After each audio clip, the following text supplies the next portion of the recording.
welcome to my first face-to-face video that I'm doing. I put a little poll on my YouTube a few days ago asking if you would like to see a few more chatty videos, if you want to know a little bit more about me. I realised I've been on here for 3 years and never actually introduced myself, so I think it's probably about time. And I'm just gonna give you a little bit of an insight into how I started yoga, where my yoga journey has taken me, and kind of what I'm doing now outside of YouTube. So, my first yoga class was actually at secondary school, and I hate to say it, but I absolutely hated yoga the first time that I tried it. I just went with a few friends. It was an after-school club type thing, and this external teacher came in and was just teaching in our school gym. And I just agreed to go because my friends seemed really into it. And we got into the class, and I just remember hating it. Like, I didn't understand it. I thought it was all very wishy-washy, airy-fairy for me, and too much praying to the sun and a lot of spiritual talk, which I didn't really understand. And I think since I've come to realise that I just probably wasn't in the place to receive it when I was 15. So yeah, I kind of came away from my first ever class like, I'll never do it again. It's not for me. It's not something that I'm ever going to consider, really. So fast forward probably 5 years later, and I don't want to put too much of a downer on this video, but I was going through something at the time. I had a problem with an eating disorder, and I was just at a very bad low point in my life. And I think actually I've come to realise through doing yoga that a lot of people access yoga or find yoga due to some kind of thing going on in their life, and they just want to find a tool to help them through it. And yoga can provide that for a lot of people. So it was the case for me, and I was, as I say, going through an awful time. I just been told to leave university because I was too ill.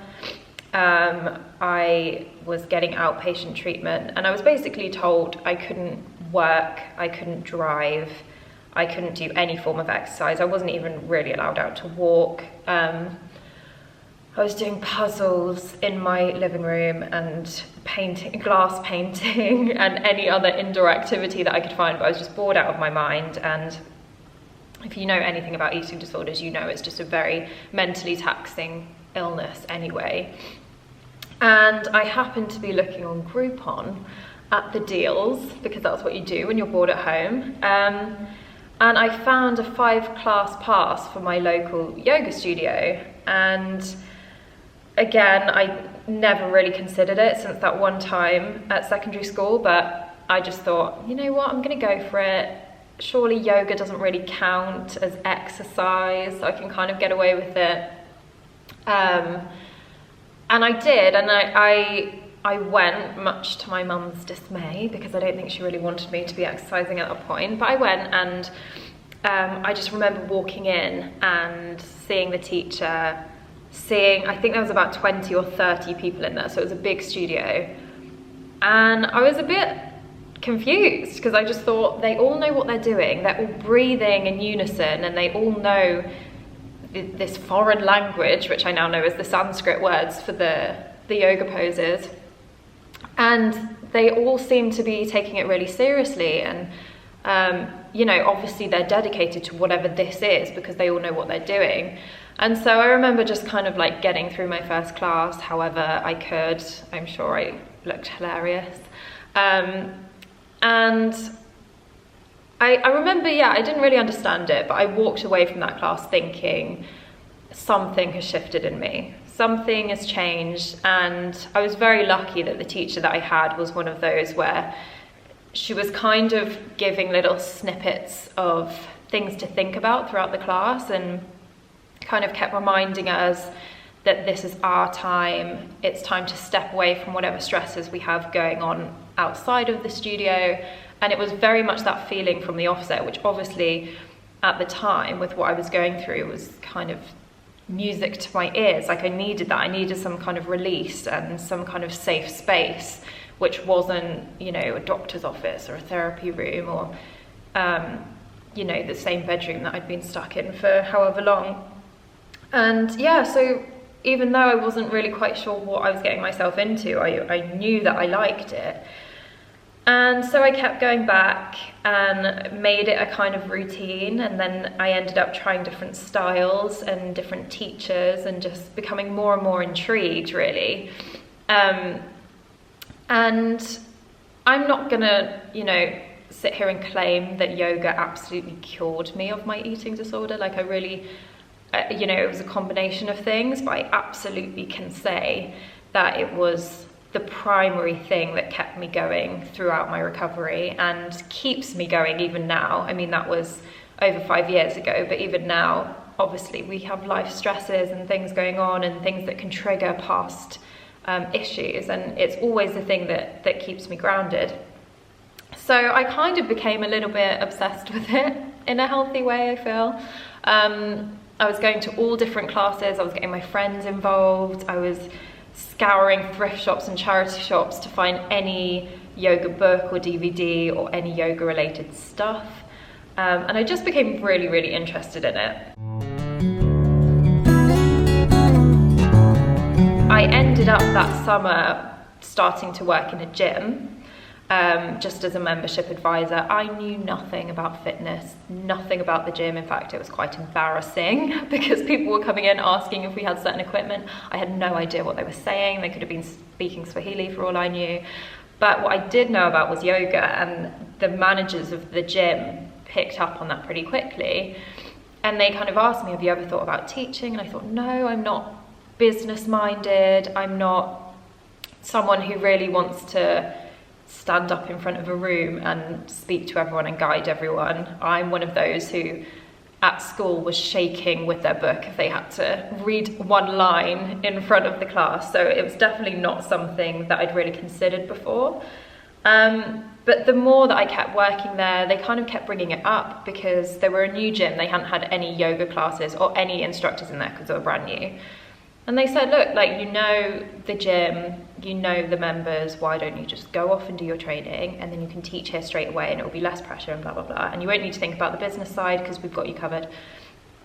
And I thought about it for a bit, and then I just decided, you know what, I'm gonna go for it. I'm just gonna go for it. It's something that I absolutely love, I'm passionate about. I've never felt this before in my life with anything else. It was something that I was really invested in and knew was gonna be, you know, a part of my life forever.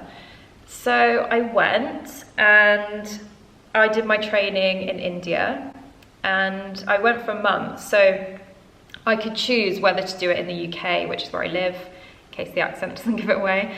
I could choose whether to do it here, but normally it would take about a year or a year and a half because they tend to do them, you know, sporadically over that time. Or I could choose to go somewhere and do like a month intensive. And I'd been to India before and absolutely loved it, fallen in love with the culture. And obviously through my yoga research and reading about the philosophy, I knew that the birthplace of yoga was India or Nepal. And I say Nepal because I did a training there and they told me the birthplace is Nepal. Jury's out on that one, but India/Nepal is the birthplace of yoga, and I knew I wanted it to be over there.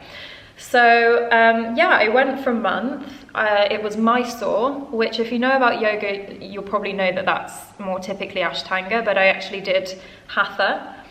And it was very intense, very tough. If you've done a training, you will know it's a roller coaster of emotions. I was very, very lucky with my group. I had an amazing group and everyone was so supportive. And actually my roommate is my best friend to this day, even though she lives in a different country.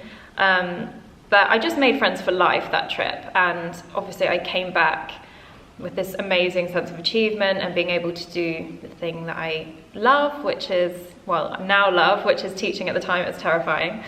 And yeah, I came back and started teaching in the gym. Loved it. I was terrified, but I loved it. And I just saw over the year my teaching style start to change slightly. as I said, I trained in Hatha, and then I kind of adapted it into a Hatha flow, and then we did vinyasa and power. And I think the nice thing about yoga in the West, and there's a lot of not so great things and quite controversial things, and particularly, you know, on the back of recent events, there's been a lot of talk about cultural appropriation in the yoga industry, and that's a whole other video. But something that I do find nice about yoga here is that we can adapt it to fit the needs of modern day society. And that's something I really loved, because as much as I absolutely love the spiritual side, I love to read and learn about the philosophy, you know, going back to a gym where most people have never tried yoga before, or if they have, it's been a very particular style. You're not going to get people come in for a 90-minute class with breathing, meditation, and mudras, and, you know, the very classical Indian style. So I quite liked that I could be playful with it, and I could be creative, and you know, make it relatable for people. And so at that gym I kind of built up a little following. We became like a little family social group, and it was so nice. I started to branch out and teach in different places. I started to work in different studios and do some one-to-ones. And then I kind of realized that I wanted to do some more for myself in terms of yoga, and I wanted to travel, and I missed that experience of being in India and having that time off. Not time off in terms of like work or away from here, but time for like self-reflection and to really tap into the practice in a way that made sense for me. And I just felt like I had a crash course for a month and then was just thrown back into life, and I didn't really know how to adapt and how to kind of merge the two worlds together. I did in terms of teaching, but not in terms of my own understanding of the practice and what it was doing for me. So I decided I was going to book a trip, and I just wanted to, you know, I was 22 at the time, and I just wanted to go and have some amazing experiences, practice yoga all over the world, meet some new people, and I just had a real travel bug. I had a real urge to go.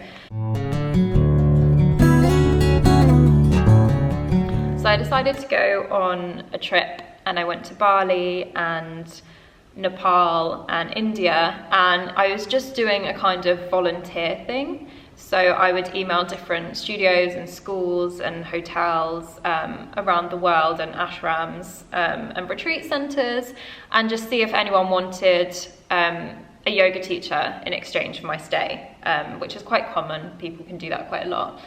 And so I did, and I had some interesting experiences, which more on later. If you would like to hear about those, I can do a video on them.